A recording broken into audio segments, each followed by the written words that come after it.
Welcome to the Travis Masterbone podcast. I am your host, Travis Masterbone, talking some shit to impact your life. This is episode 25, titled Trump Assassination Attempt.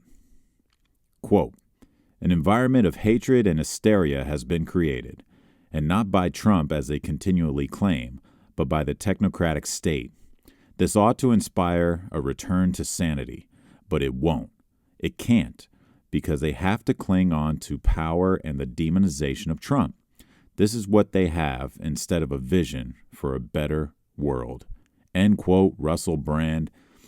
We obviously know there has been an assassination attempt on presidential candidate Donald Trump, President 45. And for me, it's truly amazing that it took this long for a real assassination attempt to occur. And this is sad, but I'm dead serious. This is crazy. This is probably one of the most historic things to happen in our recent times. And first and foremost, rest in peace to the firefighter. I hope not to butcher his name, Corey Comparator, who was attending the Trump rally, got shot and killed, and my sincere condolences to his family. And also, before I start off with this episode, I am glad to see that Trump was good and only got clipped off of his ear when he was at his rally in Butler, Pennsylvania. Saw a video of him on the golf course the next day, bandaged ear and all, attending the RNC, and is in good health. And first and foremost, wishing Donald Trump good health after a damn assassination attempt is not a partisan statement. It's a human statement. Not right-wing, not left-wing. It has nothing to do with partisanship. Like I said before in my political podcast, I'm not trying to just blindly follow a party. I try my best to approach each and every idea and policy with some openness. I like analyzing facts, listening to debates from both sides, and making an objective decision and conclusion about each of these. And for the most part, everyone should be doing this. But we've got to a point where it's just so insanely divided that I really wonder if there's any way back to normalcy. One thing's for sure, it is easier to hate than to understand. So placing people in these red and blue categories is obviously the easiest approach. I get it, but for me, deep down, I just don't do it. I try my best not to do it. And I hope I don't come off as some partisan hack when I'm really doing my breakdown here on what I feel and what I think about this assassination attempt. I made this podcast specifically to kind of steer clear from politics.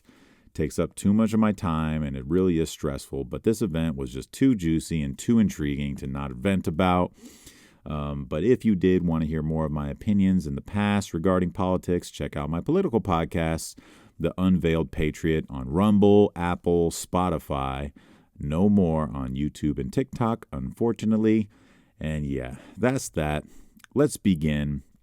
Facts. The shooter is Thomas Crooks, 20-year-old. Everyone loves screaming that he's a registered Republican. Whatever. It really doesn't matter to me. I label him a psychopath taking a shot at our potential future president. And we're going to get into conspiracy theories down the line, but I did see a long tweet from Matt Walsh from the Daily Wire, and I'm just going to read it, quote, here's the official story so far. A random 20-year-old acting completely alone walked within 150 yards of a presidential campaign rally with a rifle, climbed onto a rooftop in full view of Secret Service snipers, which, by the way, there's plenty of photos and videos of this being true. Continuing with the quote, set up his shot and fired without anyone intervening and with no help from anyone. This 20-year-old is also so politically radical as to attempt an assassination and yet not radical enough to have ever posted any political writings or commentary on any social media site ever in his life. He also wrote no manifesto and left behind no indication about why he did it. His last and only political act before attempting to kill the Republican candidate was to register as a Republican. You must believe this and ask no questions about it, or else you are a conspiracy theorist. And the one thing we know about assassination attempts is that there's never any conspiring involved, end quote. There's some things I agree with and disagree with within that paragraph, but I wanted to just kind of rant that just so you get the full picture of what did happen at Trump's rally in Butler, Pennsylvania. He turned his head within a second, maybe less, and the bullet literally just skimmed his ear, bleeding. He gets up after being tackled by Secret Service, pumping his fist, saying to fight. It is a day that I will go down in history, and I wanted to touch base on what I think is the bigger picture here, and especially moving forward.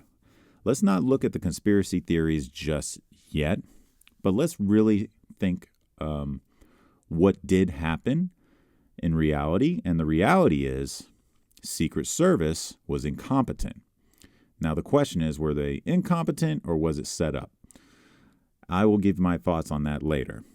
But what fuels this debate is, well, the shenanigans that occurred before Trump even set foot on stage. Apparently, Secret Service identified this shooter and his rangefinder. I've read a few places. It was 1 hour or 3 hours before Trump walked on stage. They found this guy with the rangefinder. And this is according to CNN.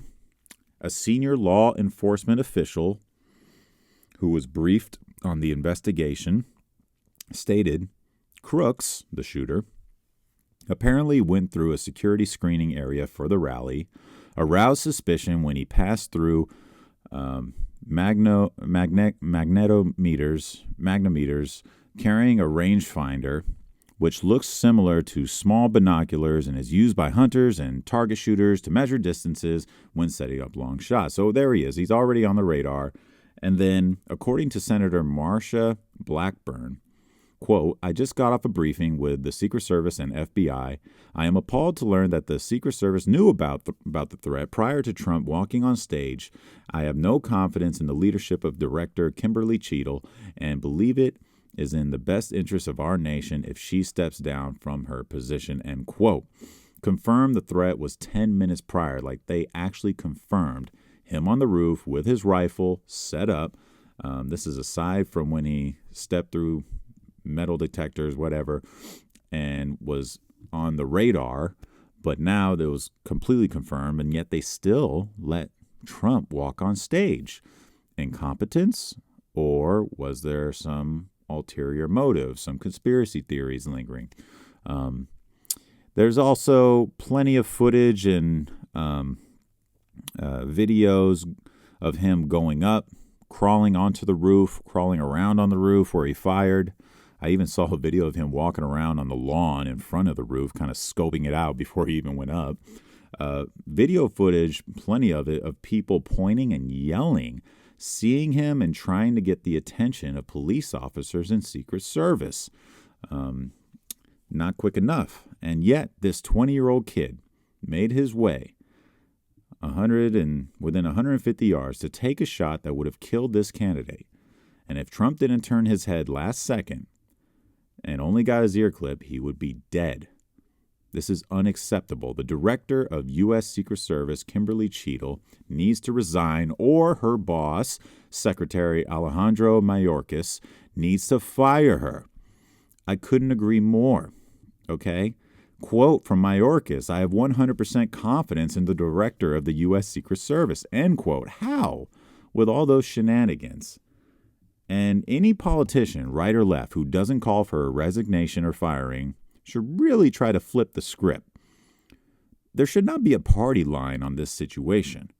What would be the scenario? What would happen if this event occurred to Biden? I'm sure the reaction would be much, much different. If the roles were reversed, Biden got his ear clipped. He was the one that was almost assassinated. I personally would feel horrible, okay? And I sincerely mean that. You know, I absolutely dislike him as a candidate, and based off of all the information and history that I've dug up on this guy, I don't like him as a person. I don't trust him. He seems to be the most incompetent and corrupt man even before dementia. And, I obviously don't think he's coherent enough to be president now, let alone the next 4 years. I didn't think he was competent enough before the dementia, right? But hey, he was Obama's butt buddy. He got squeezed in. That's the way it goes. But I wouldn't want this to happen in this way. I am thinking of the consequences that follow. And at the end of the day, we shouldn't want to kill our political opponent. We win based off of our values, our policies, and last time I checked, the polls, right? Political competition is the key tenet of the democratic elements of our republic. And this assassination attempt on Trump violates this tenet. And if it was Biden, it would still violate. I would still be against it. And that's just as I said earlier, it's a human statement to show some sympathy and empathy and try to win fair and square. That's what it's all about. Assassination. People on the left are encouraging and cheering it on and disappointed that the shooter missed. This is a huge act of cowardice and without a doubt is much more closely synonymous with a real dictatorship. This is what real dictatorships and authoritarians do. They try to kill their opponent. Everyone loves the word democracy and saving it from Trump. This rhetoric has been going on for years. So I'm not surprised. That's why I opened up in the beginning that I'm surprised it took this long. The media and the left has completely been demonizing and painting this guy as Hitler, a fascist, a dictator, an authoritarian. And it's not even just like left-wing pundits, like even intellectuals that just hate his guts. The orange man bad syndrome is alive and well after this tragic, crazy event that we should all just kind of come together and be like, hey, this is not the way we need to go. Well, by condemning this horrendous act by this psychopath shooter, which is exactly what he is and what happened, if you condemn it, you show that you are not supporting the idea of eliminating a candidate physically, but instead you're trying to eliminate him politically. That's the way it should be. Okay? You always step away from the more terrifying comparison that you might be the authoritarian regime or supporting it. Throughout history, once again, dictators, fascists, authoritarian regimes, they're the ones that kill or attempt to kill their opponents, not democratic regimes. And it's just amazing where this rhetoric is coming from when it comes to left wing versus right wing and people trying to preserve democracy. Where is the assassination attempts on Biden, Obama, the Clintons? Where is Trump's authoritarian regime? And as always, this goes to anybody. Like, what exactly has he done specifically to classify him as a dictator, let alone Hitler? Ask yourself these things deeply and then really decide on how you should react to this catastrophic event. So, back to the Secret Service debacles. Despite the attempted assassination of Trump and all the shenanigans leading up to it that I mentioned, the U.S. Secret Service tweeted something very interestingly, kind of a reaction to the backlash of what happened. Quote, "Our agency relies on the support of courageous police officers and local partners. We are deeply grateful for their unwavering commitment and bravery. Any suggestion otherwise is simply not true."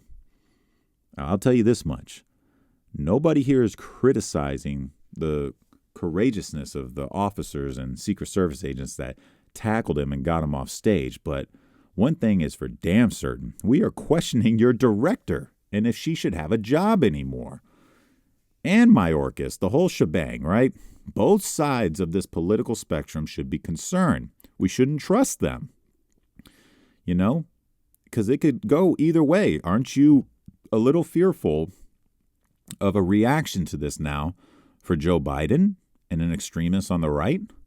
Don't you want top security and competence for Kamala Harris, who could potentially be the actual presidential candidate? As I start to close out this episode, we'll get into that. And then again, as I mentioned, imagine if the shot actually landed. What happens next? I'm willing to bet more political violence and conflict. We don't want this.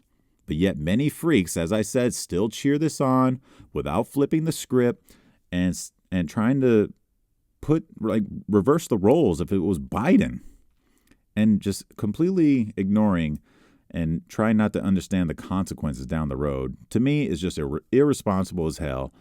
And especially for people with big platforms, big followings, mass media, people like Jack Black and I forget his name, his bandmate from Tenacious D, doing a show in Australia, and it was his bandmate's birthday. He makes a wish on stage in Australia in front of probably thousands of people, hundreds of thousands, maybe, I don't know, wishing that the shooter didn't miss. They got consequences and backlash for that. Political commentator, YouTuber, debater, Destiny, who I just absolutely disagree with and can't stand on so many levels, but not one cell in this guy's body. He was on Piers Morgan's show. It was a panel with Rubin, and not one cell in this guy's body will condemn the shooter because he just hates Trump so bad. Orange man bad syndrome off the fucking scale. It's just so ingrained in his smug brain, and just by any stretch of the imagination, he would never and will never condemn it. His hate for Trump and his voters and the voters for Trump is just his sole purpose on why he will not condemn the shooting. And, at least he's being honest. He's actually showing his true colors and his lack of humanity. And it's just, I like using that as an example. As much as I don't really like him, I will never suppress or eliminate his free speech. I want to see who he is. I want to know what he's thinking and what's out there. And people should objectively listen to this guy in this interview with this panel and just think to yourself, how are the trumpets the extremists and the fascists, but not him? Another example, Libs of TikTok posted a video. A gentleman was interviewing people at a protest somewhere, and this woman, who was part of the protest, being interviewed, said, quote, "It's a shame that the person, aka the shooter, missed," end quote. But in that same fucking breath, literally 2 seconds after, says, quote, "I'm scared of political violence," end quote.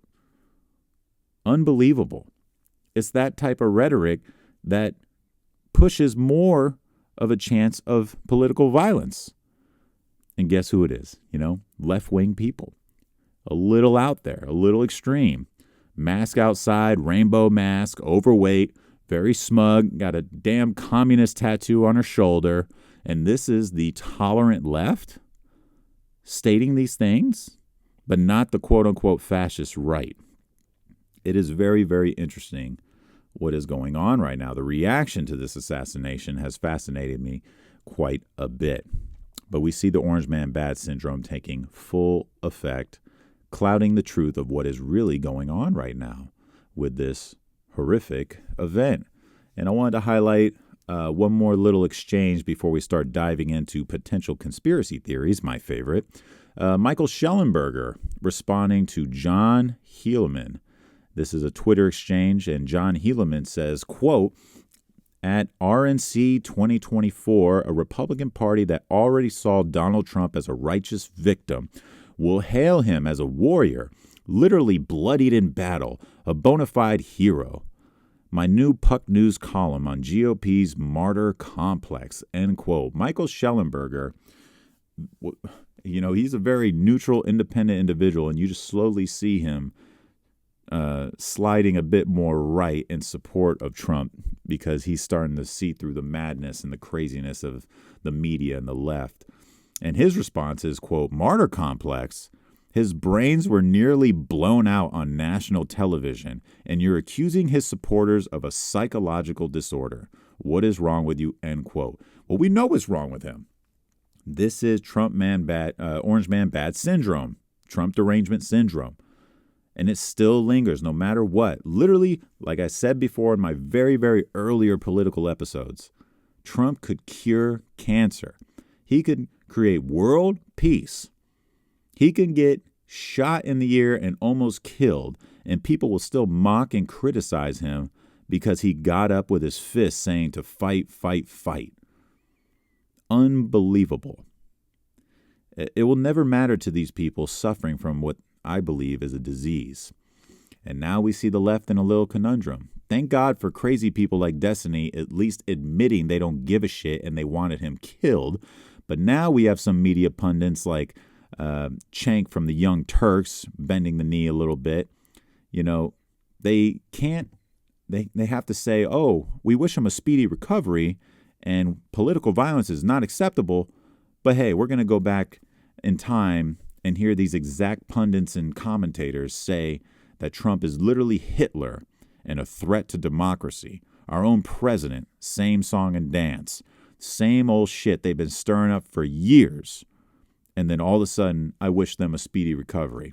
I don't believe it. Full of shit, and it's quite a conundrum. It is interesting. I am fascinated to see how the DNC turns out and how they respond to this and how they respond to Joe Biden moving forward.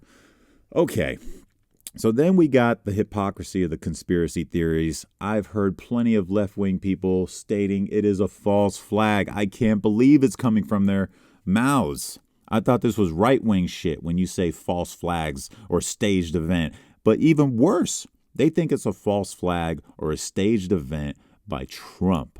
Like he staged to get shot in his own ear and for this firefighter to get killed at the rally. It is truly unfucking believable that this is actually a theory out there. Okay? And if we just had an example of a shooting which leftists claimed was staged, we could prove that they're allowed to question media narratives while conservatives like Alex Jones are not. Oh, wait, never mind. Fork up the millions, folks. You are now questioning media narratives. There is no free speech. You are claiming there is an event that is staged. How fucking hypocritical. This is really, really typical. And I love that opening quote that I started with by Russell Brand.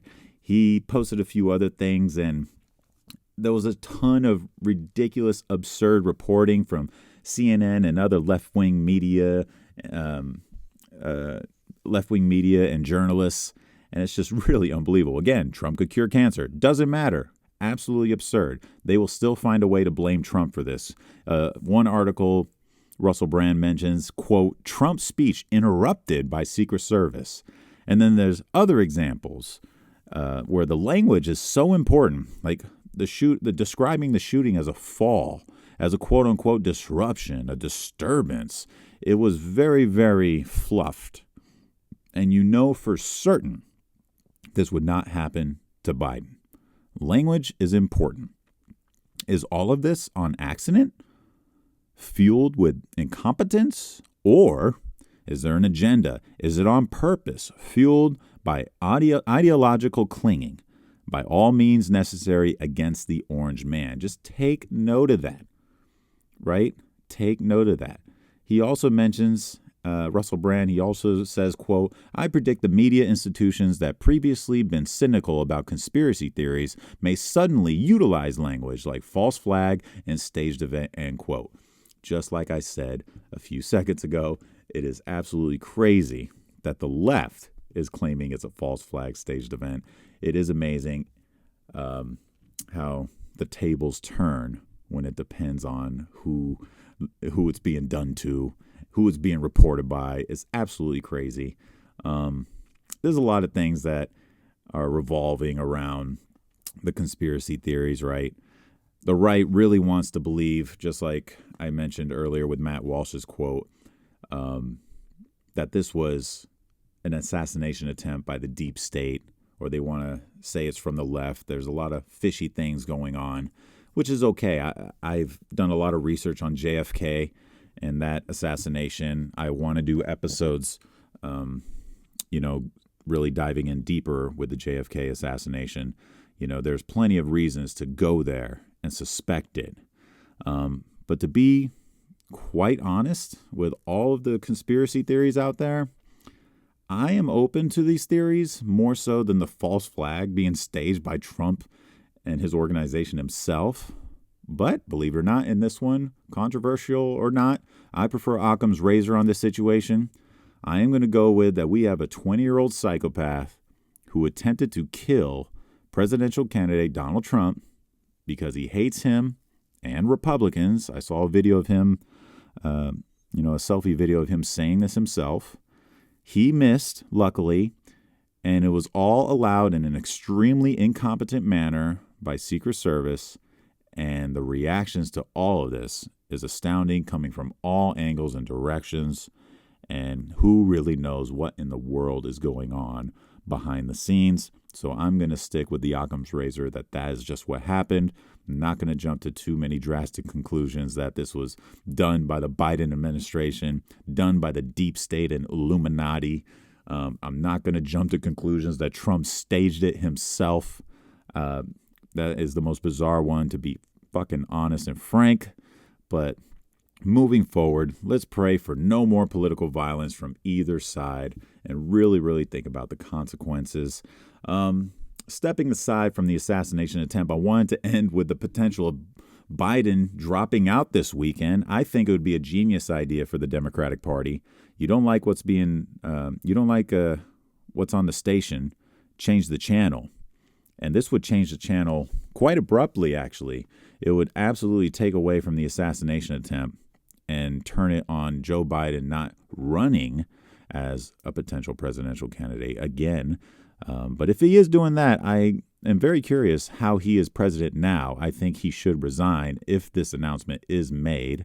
We are seeing everyone on that side of the aisle in that camp turning against Joe Biden. CNN, quote, Biden trying to salvage his campaign. Democrats say things are only going to get worse, end quote. Senate Majority Leader Chuck Schumer told him to step down. Rep. Adam Schiff called for Biden to withdraw. And even Obama says Joe Biden needs to seriously reconsider the viability of his candidacy. And then I just read a post from the Young Turks also jumping on board to have President Joe Biden step down. It's like they weren't here the last, 4 or 5 years. And they're finally trying to figure it out. Like that debate was the revealing moment that this guy was completely out of his mind and not up for the task. I mean, Jesus, I saw this in the 2020 debate. And you know what? This recent debate, I think, helped out Donald Trump tremendously, because Donald Trump now allowed Joe Biden to show how much fucking dementia he really has and how ridiculous he is and not capable of being a president. Cutting off those mics helped Donald Trump because he shut the hell up. He didn't do that in 2020. It was just a yelling, screaming match over each other. What a joke. So overall, I firmly believe Joe Biden will drop out. The theory that he's not going to endorse Kamala Harris, I don't believe at all. She will run, but for the first time in history, I think it's going to be the most important VP selection for the Democratic Party, because whoever they select, that essentially will be who the left will be voting for. I genuinely believe in my bones Donald Trump will not lose. I think he has taken a giant leap forward after this assassination attempt and after all the legal lawfare that has been pressed upon him over the recent months in the last year or two. I think this is really going to create quite a bit of space, but it's very important to see who they select, and I'm very curious who they select as the VP. So wrapping it all up, tragic situation. I really hope you can take something away from this. I'm not trying to sound like some partisan hack. If there's anything that I misstated or, could be modified or touched up on the facts, let me know. But other than that, again, this is just one of my rare political episodes that I'll do on this podcast. I refer you to the Unveiled Patriot again. But please, thank you, like, share, subscribe, all that shit. And thank you for tuning in to the Travis Masterbone podcast. And I look forward to you listening next time. Farewell.